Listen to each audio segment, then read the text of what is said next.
आप सुविधा से वंदे मातरम गाने के चक्कर में क्या कांग्रेस संविधान की भी धज्जियां उड़ाएगी? राष्ट्रगीत को नजरअंदाज करने का दांव आजमाएगी? वंदे मातरम के खिलाफ जन मन गण और जन गण मन को हथियार बनाएगी?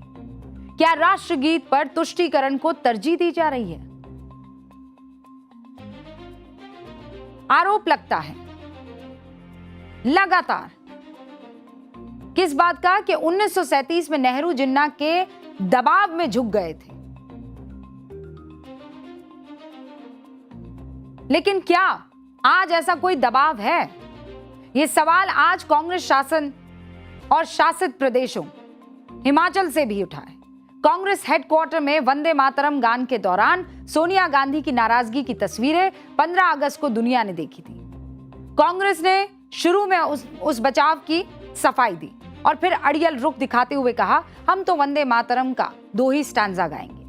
उसी जिद में अब हिमाचल के विधानसभा सत्र के पहले ही दिन बखेड़ा खड़ा हो गया। विधानसभा सत्र की शुरुआत में जानबूझकर वंदे मातरम गाया ही नहीं गया और जब बीजेपी विधायकों ने इस पर सवाल किया तो मुख्यमंत्री सुखविंदर सिंह सुक्खू ने उसे राष्ट्रगान जन गण मन का अपमान ठहरा दिया। सुनिए। जनता पार्टी के जो विधायक थे उन्होंने राष्ट्रीय गान का अपमान किया। अध्यक्ष महोदय ने राष्ट्रीय गान गाने के लिए सबको उठाया और पहले ही हाथ खड़ा कर दिया कि राष्ट्रीय गान गाने से पहले हमें इसके राष्ट्रीय गीत के बारे में बताया जाए। हम दोनों नहीं गाते ना, ऐसा कन्वेंशन है अभी तक, तो यहाँ कहाँ कोई विरोधाभास है? संसद वंदे मातरम पर कानून बना चुकी है। 11 अगस्त 2026 से पूरे देश में लागू है। नया प्रोटोकॉल क्या कहता है कि राष्ट्रगीत पूरा गाकर फिर राष्ट्रगान गाया जाएगा। पूरा देश इसे जान रहा है, मान रहा है और हिमाचल विधानसभा अध्यक्ष बड़ी मासूमियत से अनजान बन गए। लेकिन हिमाचल कांग्रेस अध्यक्ष प्रतिभा वीरभद्र सिंह साफ साफ कह रही है, हमें जो गाइडलाइन मिली है उसे ही मानेंगे। हमें तो जो गाइडलाइन दी गई है, जिसके मुताबिक हमारे खड़गे जी ने हमको कल निर्देश दिए, उसी के मुताबिक चलेंगे और वही फॉलो करेंगे। अब बीजेपी कह रही है जानकारी का अभाव नहीं है, ये मुस्लिम लीग वाली मानसिकता का प्रभाव है। कांग्रेस द्वारा वंदे मातरम का सम्मान करने से औपचारिक रूप से न केवल इनकार करना बल्कि सीधे सीधे विरोध करना अत्यंत दुर्भाग्यजनक और संवैधानिक दृष्टि से बहुत गंभीर विषय है। भारत के संविधान के अनुसार संसद देश का सर्वोच्च संस्थान है और संसद से पारित कोई भी कानून हर व्यक्ति के लिए बाध्यकारी है। यदि कोई इसे मानने से मना करता है तो निश्चित रूप से संविधान के प्रति उसकी निष्ठा संदेह के घेरे में आ जाती है और यदि राष्ट्रगीत का सम्मान करने से कोई मना करता है तो उसकी देशभक्ति पर भी सवालिया निशान स्वाभाविक रूप से लग जाता है। इससे पहले केरल में भी, जहां कांग्रेस की यूडीएफ सरकार है, स्वतंत्रता दिवस समारोह में जानबूझकर वंदे मातरम नहीं गाया गया। तेलंगाना से भी ऐसी ही तस्वीरें आ चुकी है। वहां भी कांग्रेस की सरकार है। वहां वंदे मातरम शुरू हुआ तो एआईएमआईएम ने वॉकआउट कर दिया। एआईएमआईएम की समर्थन से सरकार चला रही कांग्रेस चुप्पी साध कर रह गई। क्यों भाई? यहां कांग्रेस ने एआईएमआईएम से क्यों नहीं कहा वंदे मातरम के 2 पैरे तो जाओ गाओ सुनाते हुए? ये तो सेक्युलर है ना, काट छाट के बाद बचा हिस्सा है, इससे क्यों भाग रहे हो? पूछा किसी ने? कांग्रेस नेता बीके हरिप्रसाद ने पहले कहा सरकारी कार्यक्रम में कांग्रेस वंदे मातरम का पूरा प्रोटोकॉल उसका पालन करेगी, लेकिन कांग्रेस के कार्यक्रम में इसके 2 पैरा ही गाए जाएंगे। लेकिन सोनिया गांधी जब वंदे मातरम का अपना वर्जन गाने पर अड़ गई तो वहां से कांग्रेस ने पलटी मार ली। क्यों? कांग्रेस ने राष्ट्रगीत वंदे मातरम को पूरा नहीं गाने की जिद क्यों पकड़ रखी है? कहीं इस मुद्दे पर उसकी कोई कमजोर नस तो नहीं दबी हुई है? ऐतिहासिक सच्चाई कल हमने आपको दिखाई थी। बताया था कि कैसे सन 1937 से पहले कांग्रेस को पूरा वंदे मातरम गाने से परहेज नहीं था। 30 साल से ज्यादा वक्त तक कांग्रेस अधिवेशन में उसके 6 छंद मुस्लिम अध्यक्ष जब मंच पर मौजूद रहते थे तो गाते थे, गुनगुनाते थे। केवल एक नहीं, हमने ऐसे 6 नाम आपको बताए हैं। फिर कांग्रेस की सुई 1937 पर क्यों अटक गई है? आज की क्लास में आपको इस सवाल का जवाब मिलेगा। वंदे मातरम को आजादी से पहले कांग्रेस के नेता भारत की आत्मा, राष्ट्रीय स्वाभिमान का प्रतीक बता रहे थे। इसे ब्रिटिश राज से लड़कर आजादी हासिल करने का सबसे बड़ा हथियार बना रहे थे। लेकिन उसी राष्ट्रगीत पर कम्युनल होने का ठप्पा कैसे लग गया? आज कांग्रेस अपने बचाव में दावा कर रही है कि नेहरू पटेल की परंपरा को मानते हुए हम वंदे मातरम के 2 छंदों को ही गाएंगे। ऐतिहासिक दस्तावेजों को आप खंगालेंगे तो कांग्रेस के इस दावे की भी पोल खुल जाएगी।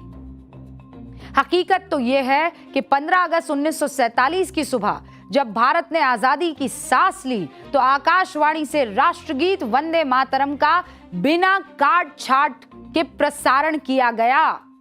वहां तो वंदे मातरम का 2 पैरा वाला दबाव नहीं था, फिर आगे कैसे वंदे मातरम का सिर्फ 2 पैरा गाने का नियम बन गया?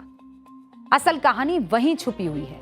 ऐतिहासिक रिकॉर्ड है कि पंडित ओंकार नाथ ठाकुर, जो हिंदुस्तानी शास्त्रीय संगीत के महान गायक थे, उन्होंने 15 अगस्त 1947 की सुबह 6:30 बजे आकाशवाणी पर लाइव वंदे मातरम गाया। आकाशवाणी के बॉम्बे स्टूडियो से पूरे देश में इसका प्रसारण किया गया। उन्हें सरदार पटेल ने कहा था कि आजादी की पहली सुबह पूरे देश को पूरा वंदे मातरम गाकर सुनाइए। पटेल तब भारत के सूचना प्रसारण मंत्री थे।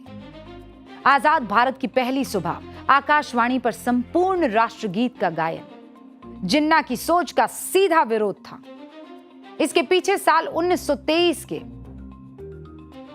काकीनाडा कांग्रेस अधिवेशन की कहानी थी, जिसमें पहली बार मुस्लिम लीग के दबाव में कांग्रेस ने वंदे मातरम का गाना रुकवा दिया था।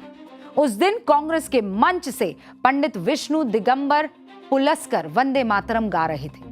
मौलाना मोहम्मद अली जौहर ने विरोध जताते हुए उन्हें गाने से रोक दिया था। कांग्रेस के उस अधिवेशन में पंडित जवाहरलाल नेहरू मंच पर मौजूद थे, अपने पिता पंडित मोतीलाल नेहरू के साथ। जवाहरलाल नेहरू तब कांग्रेस को छोटे मोटे कार्यकर्ता के तौर पर नहीं देख रहे थे। वो छोटे मोटे कार्यकर्ता नहीं थे, वो तब राष्ट्रीय स्तर पर कांग्रेस के महासचिव बन चुके थे। उसी अधिवेशन में कांग्रेस के भीतर स्वराज पार्टी के गठन की बात चल रही थी, ताकि स्थानीय काउंसिल की चुनावी लड़ाई में कांग्रेस उतर सके और स्थानीय शासन में हिस्सेदारी कर सके। कहा जाता है कि मौलाना मोहम्मद अली जौहर ने जब वंदे मातरम पर सवाल उठाया तो नेहरू चुप्पी साध गए, क्योंकि उन्हें कहीं ना कहीं यह शक था या डर था कि इससे स्थानीय चुनाव में कांग्रेस कमजोर हो जाएगी। नेहरू अगर उस दिन वंदे मातरम की उसी व्याख्या को मंच से दोहरा देते जिसे कांग्रेस के तमाम मुस्लिम नेता मानते आ रहे थे, तो राष्ट्रगीत का शायद बंटवारा ना होता। जिन्ना ने जब खुलकर वंदे मातरम के खिलाफ मोर्चा खोला तब पंडित नेहरू अपनी उसी गलती को सुधारना चाहते थे, लेकिन जिन्ना के दबाव में वो स्टैंड शायद नहीं ले पाए। ऐतिहासिक तथ्य यह है कि पंडित नेहरू ने जिन्ना को ऐतिहासिक चिट्ठी में लिखा था, मिस्टर जिन्ना, पूरे देश में 30 साल से वंदे मातरम गाया जा रहा है, परंतु किसी को इसमें हिंदू मुसलमान नहीं दिखा। ये तो राष्ट्रीय गीत है। नेहरू रचनावली के 8वें खंड में इसका जिक्र भी है इस खत का। ये कांग्रेस का हर बड़ा नेता जानता है, लेकिन इस पर उनकी चुप्पी आज तक नहीं टूटी। जिन्ना को चिट्ठी से पहले नेहरू ने सुभाष चंद्र बोस को भी चिट्ठी लिखी थी, जिसमें उन्होंने लिखा, मुस्लिम लीग के सांप्रदायिक तत्वों को वंदे मातरम के कुछ हिस्सों से मुसलमानों को भड़काने का बहाना मिल सकता है। यह तो 1937 का किस्सा है, आजादी के पहले का, जब जिन्ना के दबाव में नेहरू जी वंदे मातरम का बंटवारा करने के लिए ये बताते हैं सब कि क्या मजबूर हो गए थे, और फिर उसी को हथियार बनाकर जिन्ना ने देश को बंटवारा करने की उस दहलीज पर पहुंचा दिया और फिर बंटवारा हो भी गया। जबकि कांग्रेस के बड़े नेता सी गोपालाचारी पंडित नेहरू को लगातार आगाह करते रहे कि वंदे मातरम पर झुकना ठीक नहीं है, ये तुष्टीकरण है और आने वाले समय में देश की एकता अखंडता के लिए बड़ा खतरा बनेगा। लेकिन पंडित नेहरू ने उनकी चेतावनी पर ध्यान नहीं दिया। देश की आजादी के बाद नेहरू के पास उसी गलती को सुधारने का मौका था, जैसा मैंने पहले आपको बताया। पटेल ने उसे सुधारने का कदम भी उठा लिया, लेकिन नेहरू ने वहां भी वो दृढ़ता अगर दिखाई होती तो आज 6 के 6 छंद जो है शायद हम सब बगैर किसी इफ एंड बट के सुन रहे होते और गा रहे होते। कांग्रेस की ऐतिहासिक गलती को बीजेपी ने क्या सुधारने की कोशिश की है, या फिर इसमें भी कोई राजनीति है? लेकिन अगर अब कांग्रेस उन 6 के 6 छंदों को स्वीकार नहीं करती है तो ये सवाल पूछे जाएंगे कि ये देश बड़ा या वोट बैंक बड़ा, किसके दबाव में आकर इतना महत्वपूर्ण फैसला लिया जा रहा है।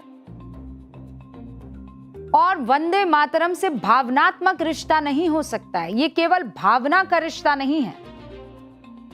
कानून पास हो जाने के बाद यह कानूनन आप पर लागू होता है कि आप उसे उतना ही सम्मान देंगे जितने का वो हकदार है। जिन्ना जब माहौल बना रहे थे कि वंदे मातरम में हिंदू देवी देवताओं की पूजा है, इसी तरह ये इस्लाम के खिलाफ है, तब नेहरू ने कभी इस पर खुलकर आपत्ति नहीं जताई। हालांकि उन्होंने अपने खत में ये लिखा जरूर कि ऐसा प्रतीत नहीं होता है, मातृभूमि की वंदना को हिंदू देवी देवताओं की वंदना मत ठहराओ। भारतवासी अंग्रेजों को देश से बाहर खदेड़ने की हिम्मत जुटा सके, वंदे मातरम वो हथियार। इसीलिए वंदे मातरम में मातृभूमि को यानी भारत माता को मां दुर्गा की तरह दुश्मनों पर अपने 10 हाथों से प्रहार करता दिखाया गया है, चमकती तलवार से वार करते हुए दिखाया गया है। वंदे मातरम में इसे धार्मिक पूजा नहीं बल्कि भारतवासी में साहस भरने के लिए जोड़ा गया था। जबकि आजादी की लड़ाई के दौरान वंदे मातरम का उर्दू तर्जुमा भी हुआ ताकि ये बाद में मुस्लिम तबके के सामने साफ हो सके कि इसमें हिंदू देवी देवताओं की पूजा नहीं है, वैसा दिखाया गया है कि वैसी शक्ति दिखती है। नेहरू की चुप्पी ने वंदे मातरम की जो छवि बनाई वो अगले कई दशकों तक कट्टरपंथी प्रभाव में मुस्लिम तबका ढोता रहा। मुस्लिम नेता और बुद्धिजीवी आरिफ मोहम्मद खान ने 80 के दशक में वंदे मातरम का उर्दू अनुवाद देश के सामने रखा। राजीव गांधी सरकार में केंद्रीय गृह राज्य मंत्री थे वो। 1980 से 1986 तक कांग्रेस में रहे आरिफ मोहम्मद खान। वंदे मातरम का तर्जुमा किया, तस्लीमात मां तस्लीमात। यहां उन्होंने वही बात दोहराई है, वंदे मातरम हिंदू देवी देवताओं की आराधना का मंत्र नहीं बल्कि मातृभूमि की वंदना है। वंदे मातरम पर पलटना अब कांग्रेस के लिए आसान नहीं है क्योंकि इससे देश के बंटवारे से लेकर मुस्लिम तुष्टीकरण के आरोप भी साबित सही हो जाएंगे।